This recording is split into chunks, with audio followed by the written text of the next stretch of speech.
High বন্ধুরা, তোমরা সবাই কেমন আছো? আশা করি খুব ভালো আছো। সবাই খুব ভালো থেকো। আর 3-4 দিন পরেই তো আমাদের বাঙালিদের বড় উৎসব দুর্গা পুজো। তো মোটামুটি সবার তো কেনাকাটি হয়ে গেছে, আমারও হয়েছে, অল্প হয়েছে। তো কাল কাল পরশুর মধ্যে আবার যাব। তো যাই হোক, তোমাদের তোমাদের সারাটা পুজো খুব ভালো কাটুক। তো এখন কেনাকাটির ছত্তরে মোটামুটি সবাই বেরোনো হচ্ছে, আমিও বেরোচ্ছি। এবার কী বলতো, রান্নাবান্নাও কম হচ্ছে, মানে বাইরে বেরোলেই খাওয়া দাওয়া বাইরে হয়ে যাচ্ছে, তো ওই জন্য রান্নাবান্নাও কম হচ্ছে।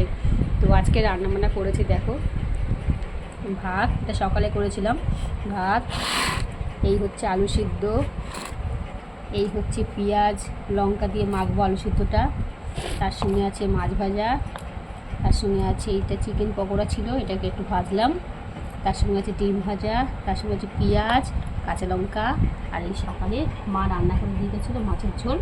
ব্যাস, এই হচ্ছে দুপুরের খাওয়া। তো এখন একটু খেয়ে নিই, আবার তো কখন বিকেলবেলা বেরোলে আবার তো বাইরে খাওয়া, ওই জন্য কী বলতো দুবেলা রান্নাটা করি না এখন আর, একবেলাই করি, মানে কোনো রকম করি। বিকেলবেলা টুকটাক তো বেরোনো হচ্ছে, ওই বাইরে দিয়ে খাওয়া হচ্ছে, ওই জন্য আর ঘরে সেরকম রান্নাবান্না হয় না। এটা সব শুধু আমার ঘরের বাড়ি বলে না, তোমাদের সকলের বাড়িতেই এরকম হয়।